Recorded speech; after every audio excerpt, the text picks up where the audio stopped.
This is Daniel in so many words.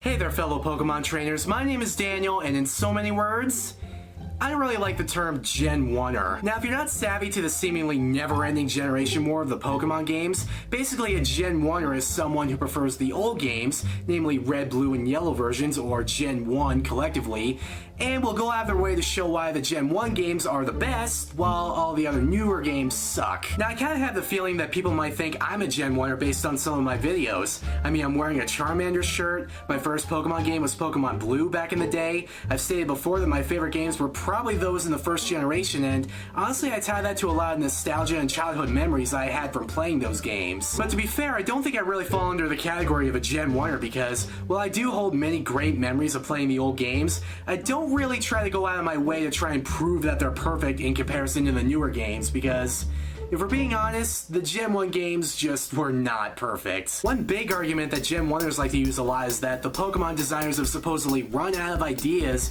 for Pokemon designs, and they really like to bring up Gardevoir and Vanillix when they talk about the lack of creativity in the later games. To be fair though, Gen 1 had some pretty simple designs back in the day too. Lest we forget, Geodude, who was a rock with a face on it. Grimer, who was a pile of sludge with a face on it, and Voltorb, who was in fact just a sentient Pokeball with a face on it. Now, I completely understand that the simpler designs back then were because of the graphical limitations of the Game Boy. I get that, trust me. But I don't think that's an excuse to ignore how simple some of the designs were in Gen 1 when making the whole lack of ideas argument against the newer games. Not to mention that the Gen 1 games had a ton of glitches. You couldn't catch new Pokemon if your PC box was full unless you actually went and manually changed it to an empty box. It didn't do it automatically like it does now, and on a probably far more annoying point, if you fell asleep during battle and you went to wake up, that took an entire turn by itself, not allowing you to attack at all. The entire turn was spent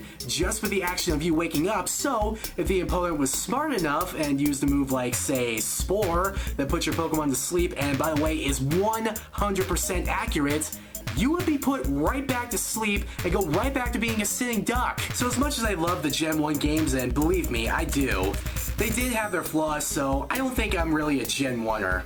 Oh, and by the way, Newgenners, if you think I'm making this video just to tell you that I'm on your side, yeah, no. Basically, Newgenners are the antithesis of Genwunners. Whereas Genwunners prefer the classic games and shit on the new ones, Newgenners prefer the new games and shit on the old ones. Yes, the newer installments have better graphics and better music, but honestly, it's just a formality that comes with the changing technology of how we play video games. The simple graphics and music back then were, again, just because of the limitations of the Game Boy console. And the new games really aren't without their glitches either. In fact, probably the most well-known one for Pokemon X and Y was the one where if you stayed in either the North or South Boulevard of Lumio City, basically that whole outside ring of the city, and you tried to reload your data after that, for some reason, it wouldn't reload your data, which means you could never correctly load your save file and you would have to start a brand new game. And even though a couple minutes ago I defended the more recent designs, I have no problem calling out how derpy Bidoof and Bibarel look, or just how lazy Mega Kangaskhan is to me. I mean, it's literally just Kangaskhan's baby hopping out of its mother's pouch so it can attack twice. Did we really need to go through the entire epic Mega Evolution animation just so a baby can hop out of its mother's pouch, give it an extra attack, and in the end, not actually change Kangaskhan's design for its Mega Evolution at all? And as much as I love Pokemon contests and the Battle Tower and the Pokemon World Tournaments, there are some side activities I never plan on doing again. 2 words. Pokemon Musical. Just in case you haven't picked up on it by now, this video is not to choose sides in the Pokemon Generation War. It's to tell you that the whole Generation War is stupid and you're both wrong. Every single Pokemon game that has ever come out has good points and bad points.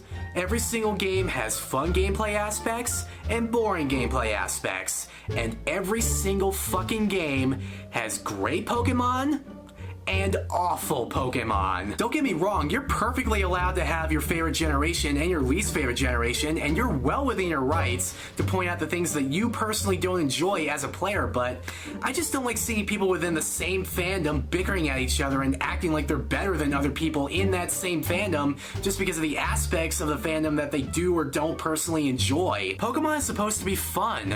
It's a fantastic game franchise in spite of any flaws that happen in any generation, and I just just wish that people would stop trying to prove their favorite Pokemon era is the best, as if their place in the fandom depends on it. Really, Genwunners, what if one day the Newgenners just throw up their hands and said, you know what, Genwunners, you're right and we're wrong. The old games are the best and the new ones suck.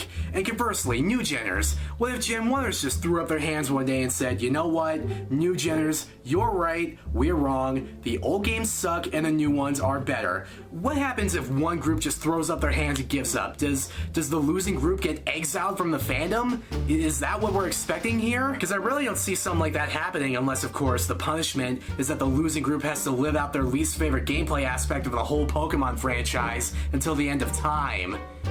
And yeah, for me, Pokemon Musical. Now, if any of you guys have any thoughts on the Pokemon Generation Wars, or if despite everything I've just said, you're just gonna go ahead and argue with people about what games are the best and which ones suck, either way, go ahead and tell me about that stuff in the comments down below. But anyway, folks, this has been a Tuesday vlog, and we'll meet again on Saturday, but until then, insert catchphrase here.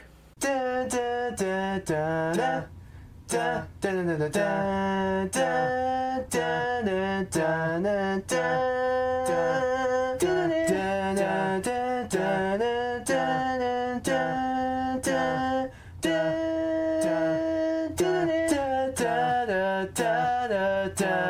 da